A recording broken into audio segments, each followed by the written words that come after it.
Por que médicos abrem clínicas e engenheiros procuram empregos? Bom, essa é uma dúvida que eu sempre tive desde quando eu entrei na faculdade, ali em meados de 2012. Eu sempre vi vários amigos que seguiram para a área de saúde, saindo e montando o seu próprio negócio, seja uma clínica, um atendimento particular.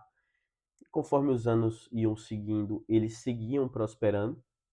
Porém, todos os engenheiros que eu conheci saíam da faculdade buscando passar em um processo seletivo de uma multinacional. Quem seguiu por esse lado já tentou alguns processos seletivos sabe o quão difícil é passar nessas multinacionais. Tem toda a questão de uma concorrência absurda, porque essas multinacionais pegam para os processos seletivos de trainee todas as especialidades, né? E eles fazem um marketing absurdo e também promovem hackathons nas universidades, promovem um monte de coisa nas universidades para fazer a cabeça dos jovens, obviamente para eles pegarem esses jovens que estão com todo o gás, o pleno vigor da sua saúde, saindo da faculdade, querendo vencer o mundo. Eles pegam esses jovens como uma mão de obra para fazer essa pessoa ir crescendo ali na empresa, que muitas vezes é um tipo de crescimento que, venhamos e convenhamos, para quem está de fora empreendendo, é um crescimento muito pífio, né? Mas enfim, qual a questão que acontece? Essas multinacionais pegam as pessoas através de processos seletivos que têm diversas fases, análise de currículo, dinâmica de grupo, testes, depois vai para entrevistas em grupo, entrevistas em inglês, entrevistas individuais. Cara, eu já passei por diversos processos seletivos, mais de 100 processos seletivos, porque eu também saí com essa mentalidade de ir para uma multinacional. Só que eu não passei em nenhuma delas. E graças a Deus eu não passei em nenhuma delas. Chegava em fases até de conversar com o presidente, conversar com os diretores. Várias vezes já aconteceu. E eu estou falando de multinacionais muito conhecidas, obviamente eu não vou falar aqui o nome delas, tá? Bom, mas por que os médicos costumam construir empresas quando saem? Ou médicos, ou fisioterapeutas, ou psicólogos, né? Eles constroem a sua própria clínica. Por quê? Porque é muito simples construir a própria clínica. A pessoa já sai com essa mentalidade de vou sair da faculdade, realmente eu não sei empreender, eu não sei vender o meu serviço, eu não sei, enfim, fazer um estudo de mercado, mas eu sei que eu tenho um conhecimento que foi adquirido na faculdade e eu posso abrir esse negócio. E daí eu vou fazendo ali redes sociais, algum tipo de prospecção, algum tipo de indicações de parentes, vou falar com minha rede de contatos e eu começo a ter meus primeiros atendimentos. Então essa é a mentalidade do profissional como médico, tá? E ele já sai basicamente da faculdade como um PJ. Já tá no KNAI dele, PJ. Nem existe esse KNAI, PJ, tá, pessoal? Eu só tô falando aqui para você entender. Só que o engenheiro, ele fica nessa mentalidade de multinacional, multinacional, emprego, emprego, emprego, ganhar o piso. Cara que sai da universidade, que nunca viu dinheiro no bolso, muitas vezes só viu no estágio, que o estágio às vezes é menos do que um salário, vai pensar assim, poxa, velho, eu vou tentar ganhar o piso. O piso, sei lá, vai dar mais ou menos uns 12 mil reais hoje, mais ou menos. 8 salários e meio para 40 horas, né? Segundo o CREA. Então o cara, porra, eu vou estar bem, mas vai estar bem até quando? Você parou para pensar? Você vai casar, você vai ter filhos, e aí? Tem a escola dos filhos, tem tudo mais. Esse dinheiro vai dar? Realmente, de fato? Porque quando a gente sai da faculdade no Oba-Oba é muito bom. Só que a maioria dos engenheiros que são contratados, que não é todo mundo que sai, eles acabam não recebendo piso. Muitos migram para outras áreas. Eu sou engenheiro químico de formação. Muita gente foi para a área de banco, né? Os bancos, a área financeira gosta muito dos engenheiros por conta da cabeça analítica, por conta de saber lidar com complexidades, por conta de saber trabalhar com processos e por aí vai. Então, essa área de finanças gosta muito. Muitos foram para áreas de gestão, né? Outros para áreas administrativas. Poucos foram para áreas de engenharia, daqueles que conseguiram passar nas multinacionais e por aí vai, tá? Então, aqueles que foram contra o status quo e falaram assim, poxa, velho, eu quero empreender, foi porque ou não passou, ou porque já tinha esse sonho. Eu já tinha o sonho de empreender, mas fui contaminado pela universidade, acabei seguindo pelo caminho das multinacionais, não passei, daí eu falei, cara, vamos empreender. Como eu estagiei numa empresa e eu tive um crescimento muito bom na empresa quando eu estagiei, depois eu acabei saindo porque tinha terminado o estágio, eles me contrataram como consultor. Então, eu fui contratado como consultor, PJ, um PJ fixo, mas que não tinha aquela questão de ficar fixo num local, podia atender outros clientes. E aí, cara, porque eu tinha essa liberdade, eu comecei a prestar serviços pontuais com outros clientes, projetinhos e por aí vai. E dali, isso já no final da faculdade, próximo de me formar. E dali eu falei, poxa, eu tô com uma bazuca na mão. Então o médico, ele entende isso muito cedo. Eu tenho uma bazuca na mão. A maioria dos meus professores, eles trabalham em clínicas, eles trabalham em 3, 4 hospitais, eles fazem plantão em 3, 4 hospitais, então eu posso fazer isso. Só que na engenharia, a gente não pensa assim. Por quê? Porque todo mundo direciona para multinacionais ou empresas grandes, que podem pagar ali o piso, mesmo que a maioria não consiga.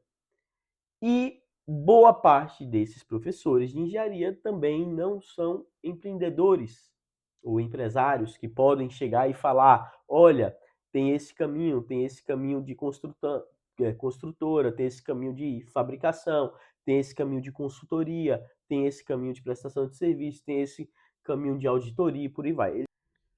Então, voltou aqui o vídeo. Boa parte desses professores, eles nem sabem de fato a prática daquilo que eles ensinam. Principalmente se você veio de uma universidade pública, federal, estadual, ou instituto de inovação, seja lá o que for, como eu vim.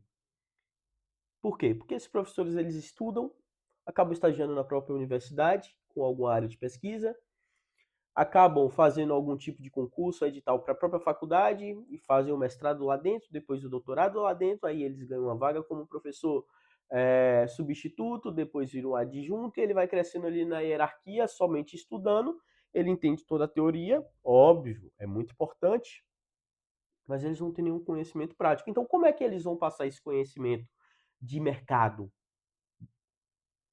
de como empreender? Eles não têm esse conhecimento, né?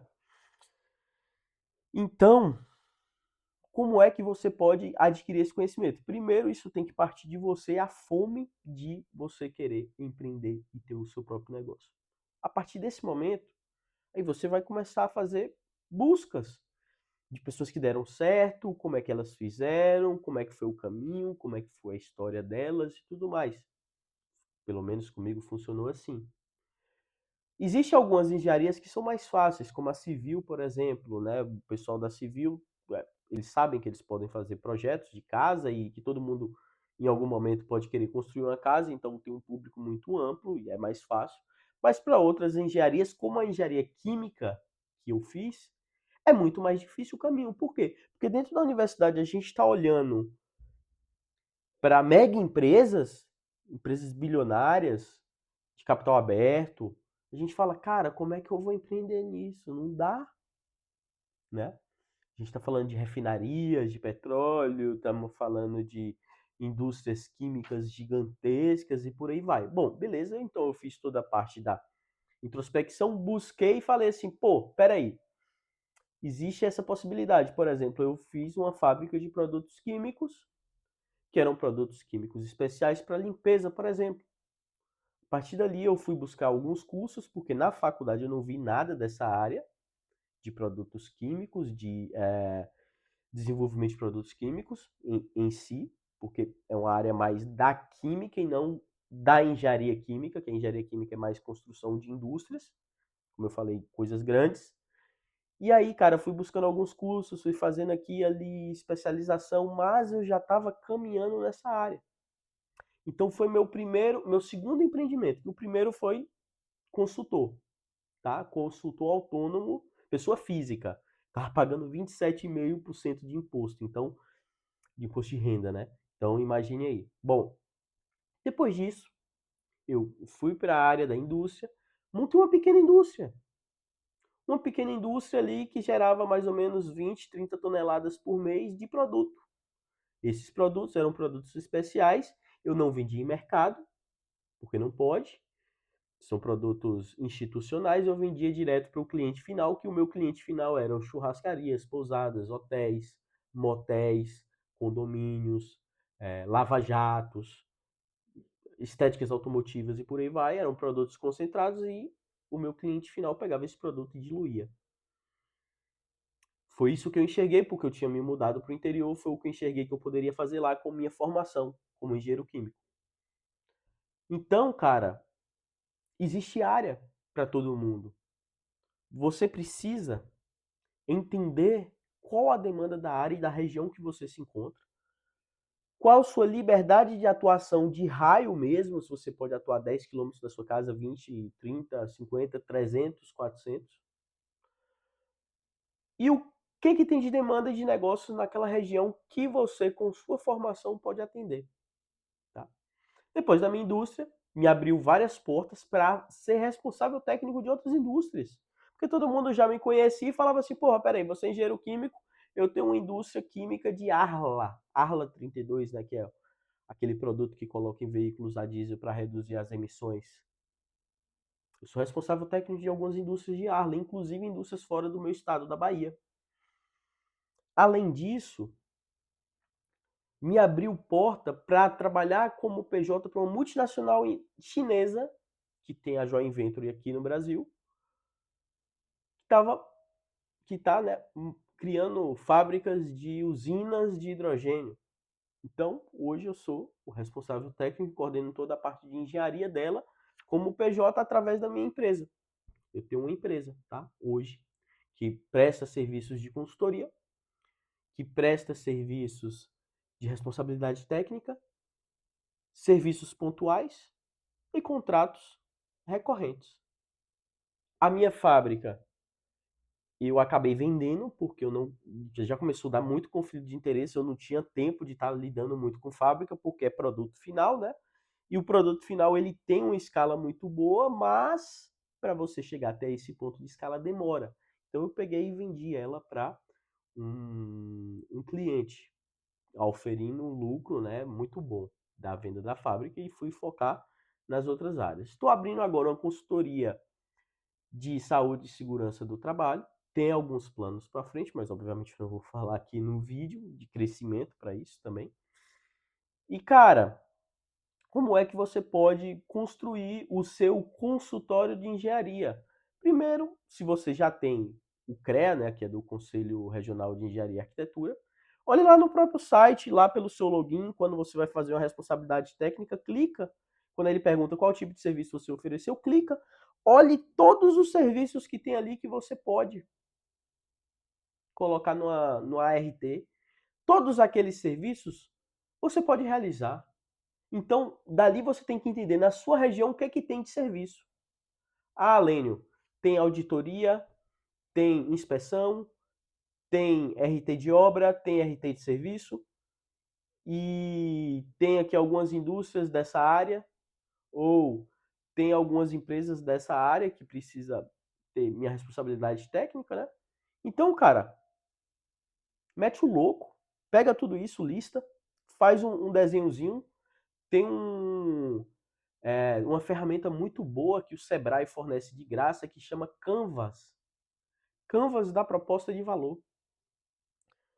O Canvas da proposta de valor é para você fazer um modelinho de negócio do que você está querendo entrar, que é quem são seus clientes, quais os serviços que você vai oferecer, quem são seus fornecedores, como é que você vai oferecer, como é que você se diferencia nesse mercado. Então isso tudo aqui, cara, pode moldar como é que você vai criar a sua clínica. É, a sua clínica, que na verdade é a sua empresa de consultoria, assessoria, serviços e por aí vai. Bom, isso é muito fácil de fazer. E você, com o CREA na mão, você tem uma bazuca na mão, assim como um médico. Você acha que o médico ele sai já ganhando 20 mil? Não. Ele vai, abre, vai para jogo, né? Ele sabe que tem demanda, ele seguiu ali uma especialidade, uma residência, ou ele é clínico geral e ele está, enfim, gerenciando outros médicos, criou uma clínica com várias salinhas e está fazendo ali um 50-50, né? Uma parceria. Ou seja lá o que for, você também pode fazer tudo isso. Só que vai ter um monte de guru aí querendo vender curso para você e você vai ficar com medo, vai ficar com aquela procrastinação de que eu preciso fazer um curso primeiro para depois eu entrar pro mercado. Não, cara. Faz isso que eu falei. Pega ali a ferramenta gratuita do Canvas, do Sebrae, anota o que você faz, o que você já fez, o que tem de demanda no teu mercado e mete o louco. Vá pro mercado. Porque a partir daí de você ir para o mercado, você primeiro vai validar a sua ideia para ver se realmente existe isso, se você está correto. Porque às vezes você pensa uma coisa, quando vai para o mercado é outra, tá? E aí o que você faz? Você pivota, você muda, você melhora, entendeu? Mas se você vai estudar, aí isso vai te dar aquele eterno loop de estudar, estudar, vou para o mercado, apanhei do mercado, volto para estudar, estudar, estudar, e aí você não está atuando, você não está indo para o mercado, você está com medo. E você não pode ter medo. Não pode. Você é engenheiro, cara. Você passou 5 anos ali vendo cálculo, vendo física, vendo álgebra de linear. Não é álgebra linear, é álgebra de linear.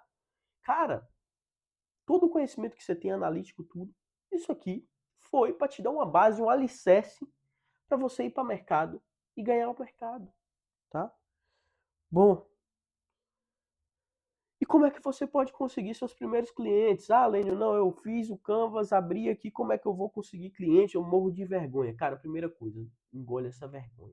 Você apresentou um monte de porra lá no, desculpa até o palavrão, lá na sua faculdade, com o professor sendo cri-cri, porque ele queria pegar até a vírgula que você falava errado para tirar ponto. O cliente, ele sabe muito menos do que você. Ele nem sabe, ele só sabe o que tem que fazer, senão ele leva multa.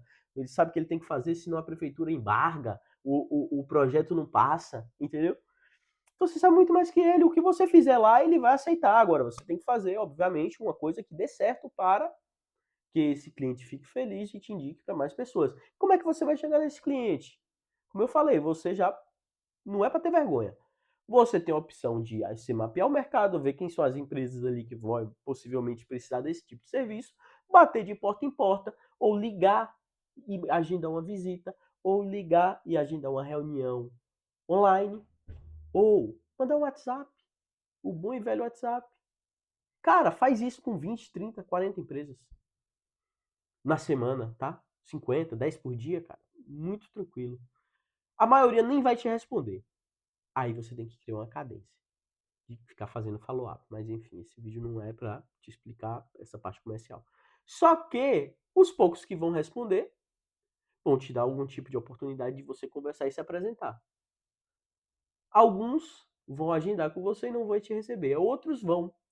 E desses outros que vão, alguns não vão comprar o seu serviço, já outros vão comprar o seu serviço. E se você entende isso e vai girando o ciclo, girando, você já consegue ter seus primeiros clientes. E os projetos de engenharia são projetos, como dizem os gurus do mercado, high ticket. Então, se você consegue 3, 4, 5 projetos desses, você já bate o seu piso. A depender do projeto, obviamente, né? Projeto de 2 mil, você vai bater 10. Projeto de 10 mil, você bate 50. Depende. Você da área ambiental, vai fazer um licenciamento ambiental, é 30, 40 mil, a depender do tamanho e do porte da empresa, né? E bom, e os erros que te impedem, tá, de você seguir, obviamente, esse negócio é a vergonha, é a procrastinação de querer estudar sempre, é você ter aquela síndrome de impostor de, poxa, eu acho que eu não sou bom o suficiente, Eu acho que eu passar vergonha no cliente, ele sabe muito menos que você, entendeu? Então, pessoal, é isso. É isso que eu queria falar, é isso que estava engasgado, é isso que eu levei muito tempo para aprender. Eu tenho 8 anos de formado, hoje eu atuo em 4 frentes, recebo muito mais do que eu piso, graças a Deus. E, cara, eu quero que esse vídeo chegue para você para expandir mais a sua cabeça. Tô vendo muito engenheiro atuando como Uber. Já peguei alguns Ubers em São Paulo, que é uma região vastíssima de clientes. E o cara não sabia para onde fazer. O cara tinha engenharia de segurança e engenharia civil. Eu falei, irmão, você pode bater em obra. Se você não sabe trabalhar, que ele falou que nunca tive a oportunidade de trabalhar, vá na obra, peça para ficar lá olhando. Ou olhe pro engenheiro e fala, cara, o que eu posso fazer para melhorar a sua vida? O engenheiro vai te passar um monte de planilha, velho. Ó, planilha, planilha, checklist, vai, faz isso aqui, faz isso aqui. Faz de graça. Cola nesse engenheiro, que daqui a pouco surge uma obrazinha ali, ele não vai querer pegar, ele fala, porra, velho, pega lá. Você já fez a primeira aqui comigo. Aí você cobra baratinho, aprende, cria musculatura. Depois, cara, se lança no mercado. É muito fácil. Mas precisa de ação. E ação dói. Porque a procrastinação, ela é muito fácil. É sua cabeça te convencendo, dando uma desculpinha de que, eu preciso estudar mais um pouco. Eu não tô pronto. O mercado tá difícil. Entende? Então é isso aqui que eu queria falar para vocês, que estava engasgado. Espero que gostem. Se você gostou de mais vídeos, gostou de vídeos como esse, segue aqui esse canal, porque todo dia eu vou estar postando informações, vídeos de engenharia, desenvolvimento pessoal e produtividade. Valeu!